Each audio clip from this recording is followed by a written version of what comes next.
Good morning, boys and girls. Welcome in virtual class of agriculture. We are with chapter 6.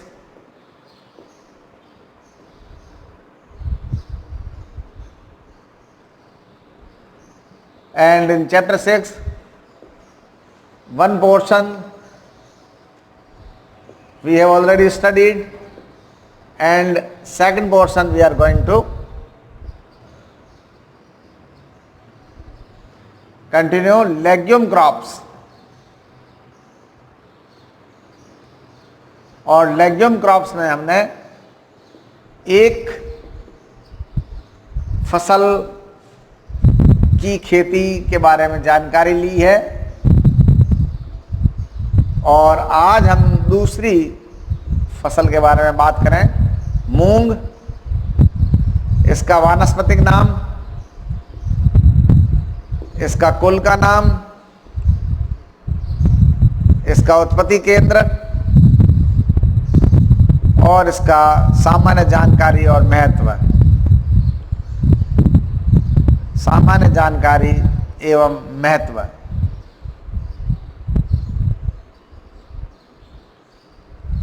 फेसियोलस और विग्ना मूंगो हमने पहले पढ़ा था उड़द के लिए। इसका नाम है फेसियोलस अरियस। फेसियोलस अरियस फेबेसी कुल का नाम है, जिसको लेग्यूमिनोसी पुराने नाम से भी जानते हैं हम लोग। इसका उत्पत्ति केंद्र भारत माना जाता है। सामान्य जानकारी इसमें मुख्य दलहनी फसल है। दालों के रूप में मूंग की दाल, मूंग मोगर वगैरह के रूप में इसका उपयोग होता है। इसे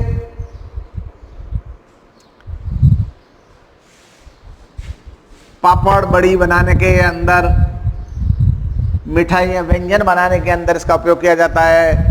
नमकीन बनाते हैं, इससे सेवइयाँ वगैरह जो बनती है, भुजिया जिसको आप बोलते हो, ये भी इससे बनते हैं। और इसमें 23% प्रोटीन पाया जाता है, और ये हरे चारे के रूप में भी काम में आती है। पशु चारा, दूसरा जो है सूखा चारा, भी हिस्सा काम में लेने में काम आती है। ये खेत की तैयारी,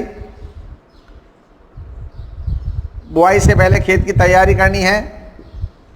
इसके लिए मिट्टी को भुरभुरा बनाना है, और मिट्टी को भुरभुरा बनाने के लिए आप हैरो कल्टीवेटर या मिट्टी पलटने वाले हल से इसकी जुताइयाँ करें, और जुताइयाँ करने के बाद में पाटा लगाकर इसकी समतलीकरण कर दें। यह खरीफ फसल है। ग्रीष्म ऋतु के बाद इसको हम बोते हैं। इसकी बुआई की जाती है 40 से 60 mm वार्षिक वर्षा वाले क्षेत्रों में यह आसानी से उगाई जा सकती है। औसत ये वार्षिक वर्षा औसत है। ये मैंने जैसा कि आपको बताया है ना, आपको याद है कि हमें इसमें क्या क्या चीज़ें देखनी है खेत की तैयारी में। मिट्टी का प्रकार देखना है ना। तो वैसे तो ये सभी प्रकार की मृदाओं में उगती है, लेकिन अच्छे जल निकास वाली दोमट, अच्छे जल निकास वाली दोमट मृदा में यह ठीक तरह से पनपती है। इसका pH 6 से 7 होता है, और तापमान क्योंकि ग्रीष्मकालीन है तो 25 से 35 डिग्री सेंटीग्रेड तापमान नॉर्मली फेवरेबल है इसके लिए। इसमें ये तैयार होती है। बीज एवं बीज उपचार।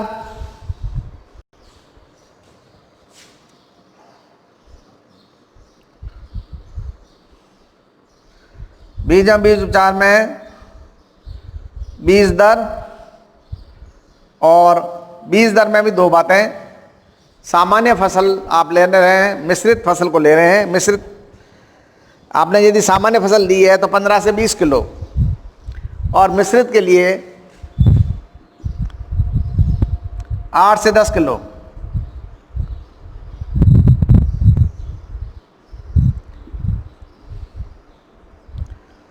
बीज काम में लिया जाता है। उन्नतशील किस्में बीजों की लेनी चाहिए। बहुत ही बढ़िया बीज अभी यहाँ चल रहा है, पूसा वैसाखी। उसके द्वारा हम यदि मूंग की बुआई करें तो हमारे को अच्छी किस्म का, अच्छी गुणवत्ता वाला बीज प्राप्त होता है। उसकी आपको वैल्यू भी ज़्यादा मिलेगी और क्वांटिटी में भी ज़्यादा आएगा। बुआई से पहले आप बीज का बीज उपचार करें ताकि इसमें किसी प्रकार की बीमारी है तो इसका निवारण हो जाए। 2 ग्राम कार्बोनिजम और 3 ग्राम थायरम से प्रति केजी बीज का उपचार करना चाहिए। इसके अलावा क्योंकि यह दलहनी फसल है तो राइजोबियम कल्चर को भी आप अडॉप्ट कर सकते हैं। राइजोबियम कल्चर आपको अपनाना चाहिए। और वैसे 3 ग्राम थायरम और 2 ग्राम कार्बोनिजम प्रति केजी के हिसाब से बीज का उपचार करना चाहिए। बुआई का समय जून जुलाई, जून का एंड या जुलाई का प्रारंभ होता है, इसमें आप बुआई करें। और इसमें आपको ध्यान रखना है कि नॉर्मली हम लोग 20 जून लेते हैं काम में और ये 30 जुलाई तक, 1.5 माह का समय। बीच में यदि बारिश इधर उधर होती है तो यहाँ तक आप इसकी बुआई कर सकते हैं। बुआई से पहले बीजों को बीज उपचार करें, जैसा कि यहाँ बताया मैंने। राइजोबियम कल्चर भी करें, थायरम और कार्बोनिजम प्रति केजी के हिसाब से इसको ट्रीट करें, उपचारित करके काम में लें। और आप राइजोबियम कल्चर के बारे में जानते हैं कि 1 लीटर गर्म पानी और 1 लीटर गर्म पानी और 250 ग्राम से आधा किलो तक गुड़ लें और फिर राइजोबियम कल्चर की पुड़ी इसमें डाल करके घोल बनाएं। फिर इसको ठंडा करें। तो इसमें कितना लेना है आपको? पुड़किया में 60 ग्राम राइजोबियम। ये आपको मैंने पहले बता दिया है, दूसरा चैप्टर जो आपने पढ़ा था उसके अंदर ये चीज़ थी। ठीक है भाई, आपको क्या करना है? बुआई में पौधे से पौधे के बीच की दूरी, लाइन से लाइन के बीच की दूरी और बुआई की गहराई, ये 3 चीजें आपको ध्यान में रखनी है। पौधे से पौधे के बीच की दूरी रखें आप 10 सेंटीमीटर, 10 to 10, 10 सेंटीमीटर रखें।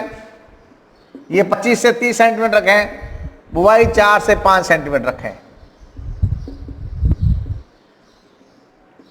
अब आप जो बीज ले रहे हैं उस बीज में उन्नतशील किस्में कैसी लेनी है आपको, उसको देखना है। क्योंकि आप यदि अच्छी किस्मों की बुआई में काम में लेते हैं तो उसका रिजल्ट भी अपने को ठीक मिलता है। ठीक है, पूसा बैसाखी और गंगा 1, ये पूसा बैसाखी का तो बहुत ही महत्व है। और गंगा 1, ये बहुत 2 अच्छी किस्में हैं। इसके अलावा आप चाहें तो RMG 268 344, RMG 268 344 काम में ले सकते हैं। अब हम खाद और उर्वरक NPK, आपको राइजोबियम कल्चर आपने लिया है, इसलिए आपको इसमें खाद कैसा लेना है, N लेना है जिसकी मात्रा कम है, 20 से 25 किलो,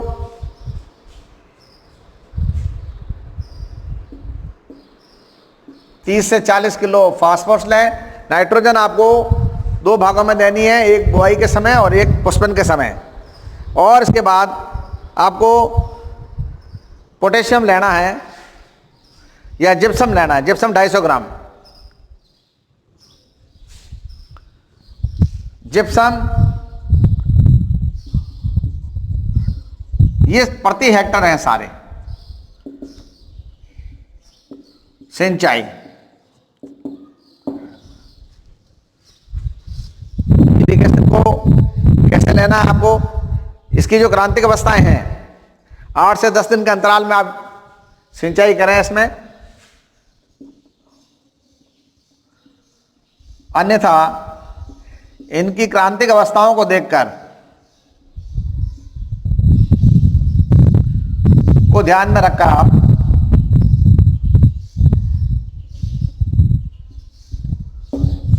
सिंचाई करें। क्रांतिक अवस्था मुख्य रूप से क्या है, पुष्पन के समय और बीज आने के समय सिंचाई करनी चाहिए। खरपतवार निराई गुड़ाई, खरपतवार उन्मूलन, निराई गुड़ाई,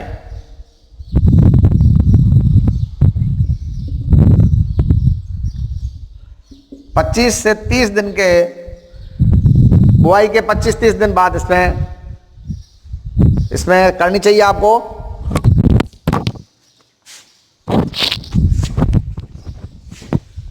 बुआई के 25-30 दिन बाद इसमें आपको निराई गुड़ाई करनी चाहिए। और निराई गुड़ाई में आपको क्या चीज ध्यान रखनी है कि अवांछित फसल है उसको हटाना है। और यदि हमने P&P और LNL का जो दिया था लेआउट, इस बीच में यदि मूंग की भी फसल उग गई है तो उसको भी आपको हटाना है, क्योंकि निराई गुड़ाई में हमारे को अवांछित के साथ हमारा जो प्लान है वो प्रभावित हो रहा है, तो वो उसके अंदर यदि हमारी वांछित फसल है तो भी उसको हमारे को हटाना है। इसके अलावा आप रासायनिक खरपतवार नियंत्रण के लिए फ्लूक्लोरेलिन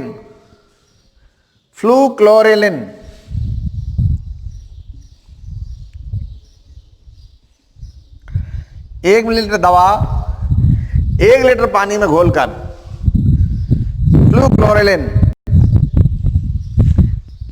1 kg लेनी है आपको। 1 kg दवा 1 लीटर पानी में घोलकर छिड़काव कर सकते हैं।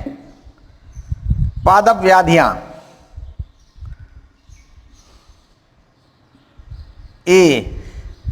कीट व्याधियां, ये वही है जो आपने उड़द के पौधे में पढ़ी है। वहां से आप उड़द के पौधों के समान, इसमें कोई चेंज नहीं है, वे ही बीमारियां हैं, यानी कि तना छेदक रोग आपने उड़द में पढ़ा था, मोइला, सफेद मक्खी, तना छेदक। अन्य रोग उसको भी आपको यहां वो ही देखना है जो उड़द में था, यानी कि वायरल रोग, बैक्टीरियल रोग और कवक रोग। ये उड़द में ये चीजें थी, आपने देखा था मोजैक था, है ना। अन्य रोग में आपने पर्णचित्ती रोग देखा था जो बैक्टीरियल था, पर्ण मोजैक रोग देखा था जो वायरल था। उसके अलावा आपने तना झुलसा रोग, पत्ती धब्बा रोग, छाछिया रोग, ये सारे उसमें आपने पढ़े थे। पीलिया रोग भी आपने देखा था। तो इस तरह से आप जो आपने वहां पढ़ा है वही आपको यहां काम में लेना है। कटाई मड़ाई लगभग 3 साढ़े 3 माह में ये फसल पक के तैयार हो जाती है। जब फलियां पूरी पक जाए, उसमें नमी की मात्रा कम हो जाए, काली वो फलियां पीली पड़ने, पीली तो है लेकिन वो थोड़ा सा भूरापन लिए, कालापन लिए आ जाए, तो इसका मतलब मूंग पक कर तैयार हो गया है। आप उसकी अच्छे से कटाई कर सकते हैं, नमी कम करके उसकी मड़ाई की जा सकती है, दाना अलगा जा सकता है। उत्पादन और उपज। उत्पादन उपज 8 से 10 क्विंटल प्रति हेक्टर। ओके, 8 से 10 क्विंटल प्रति हेक्टर आप ले सकते हैं। ये हो गया आपका मूंग के बारे में जानकारी। अब क्योंकि इसमें बीमारियां उड़द के समान ही थी, आपने इसमें पढ़ने में सुनने में ज़्यादा समय नहीं लगाया, तो मेरे पास समय है थोड़ा, तो मैं आपको मोठ के बारे में भी बता देता हूं, है ना। मोठ के बारे में भी मैं बता देता हूं आपको। और मोठ और मूंग लगभग एक ही पैटर्न है उगाने का, खेती करने का, इसलिए इसको भी सुन लीजिए आप, है ना।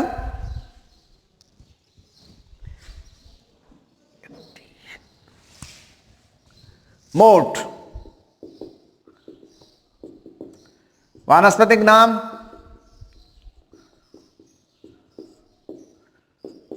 कुल का नाम, उत्पत्ति केंद्र और सामान्य जानकारी, यानी इसका महत्व। फेस्टियोलस एक्टिनोफोलिया,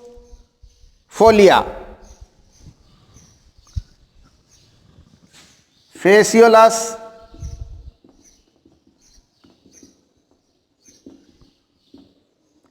एक्टिनोफोलियम, फैबेसी या लेग्यूमिनोसी,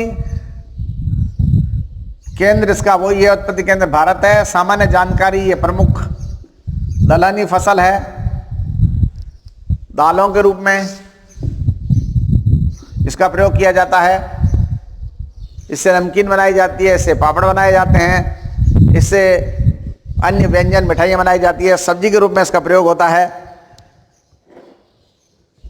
ना। इसमें उसमें 23% था लगभग, इसमें प्रोटीन 18 से 22.5% है। खेत की तैयारी के लिए आपको मिट्टी पलटने वाले हल से, हैरो से, कल्टीवेटर से गहरी जुताई करनी है। कितनी जुताइयाँ करनी है? 3-4 जुताइयाँ कर लीजिए, और 3-4 जुताइयाँ सफिशिएंट है। और यदि आपने जुताई करने के बाद में पटा लगा करके और मिट्टी को समतल कर दिया, भुरभुरा होने के बाद मिट्टी को समतल कर दिया, तो इसमें आप बुआई कर सकते हैं, ठीक है ना। तो कैसी? अच्छे जल निकास वाली बलुई दोमट मिट्टी,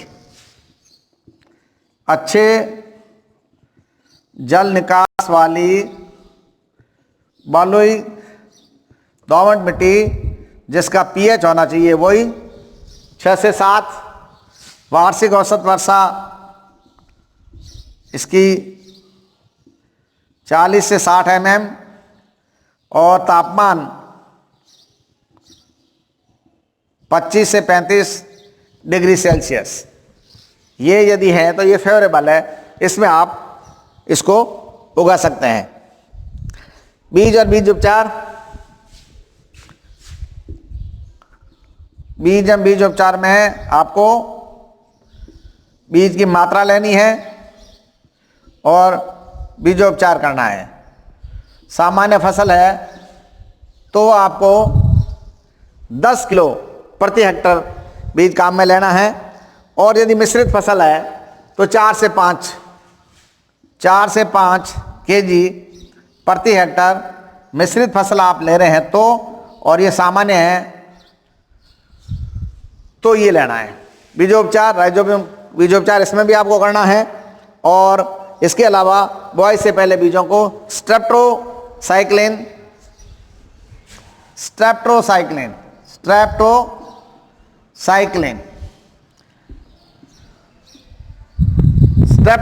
को काम में लेना है बीजोपचार के लिए।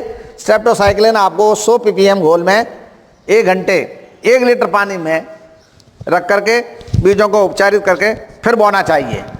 इसके अलावा थायो यूरिया 0.5 ग्राम, थायो यूरिया 0.5 ग्राम मतलब 500 ग्राम जो है, आधा किलो, ये या di methyl 1 ml, di methyl 1 ml दवा ये काम में लेनी है आपको। इसको बीजों को भिगो दीजिए, भिगोकर उसके बाद में सुखो दीजिए, और राइजोबियम कल्चर भी करना है आपको। ये भी लेना है, ये भी लेना है। इस तरह से आप इसकी बुआई कीजिए। इसकी बुआई का समय भी 25 जून से 31 जुलाई के बीच में करते हैं।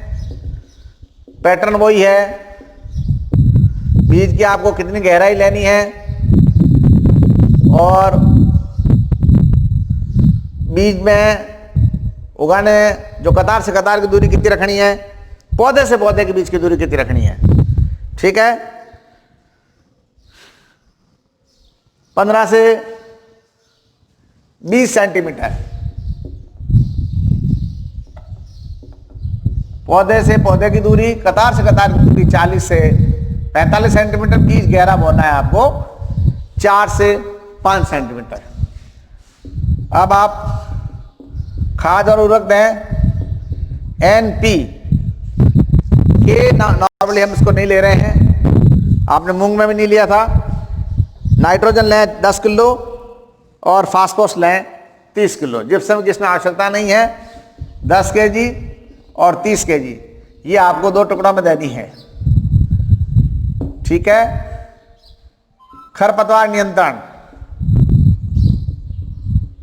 बुआई के 20-25 दिन बाद इसकी आप निराई गुड़ाई करें।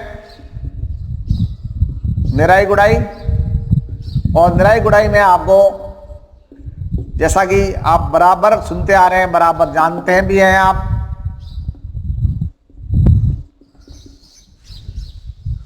जो अवांछित फसल है उसको आप हाथ से या खुरपी से या किसी यंत्र से उसको हटाएं, और जो पौधे से पौधे के बीच में जो दूरी है वो यदि मेंटेन नहीं है तो उसके बीच में आने वाली वांछित फसल है उसको बेटाएं। इसके अलावा रासायनिक खरपतवार का भी आपको उपयोग करना है। वो है फ्लोरोक्लोरिन 1 kg, फ्लूक्लोरेलिन 1 kg 1000 मिलीलीटर पानी में घोलकर छिड़काव करना चाहिए।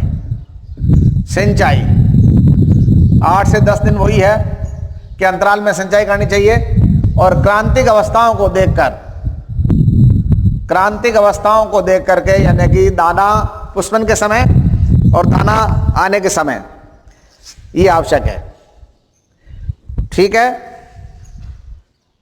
आइए पौध संरक्षण करें, यानी कि पादप व्याधियां में आपको कीट व्याधियां जो मूंग में थी वही इधर है, यानी मोयला रोग, सफेद मक्खी रोग और तना छेदक रोग। अन्य व्याधियां कौन कौन सी है? पर्णचित्ती रोग, पर्णमोजक रोग और पीलिया रोग, छाछिया रोग। ये जो मूंग में था वैसा का वैसा आपको यहां भी है, सेम जो मैंने आपको बताया था, जो उसमें भी था, उड़द में भी था, पत्ती धब्बा रोग भी था। ये पत्ती धब्बा रोग एक और है। ये तीनों रोग जो हैं ये कवक के हैं, ये वायरस है, ये बैक्टीरिया का है, ये फंगल है। कटाई और मड़ाई, जब पत्तियां पीली और भूरी काली हो जाए तो इसकी कटाई मड़ाई कर देनी चाहिए, और सूख कर तड़कने लगे इससे पहले कटाई मड़ाई करके फिर इसको सुखा कर इसकी मड़ाई कर देती है, दाना अलगाया जाता है। और लास्ट है उपज एवं उत्पादन।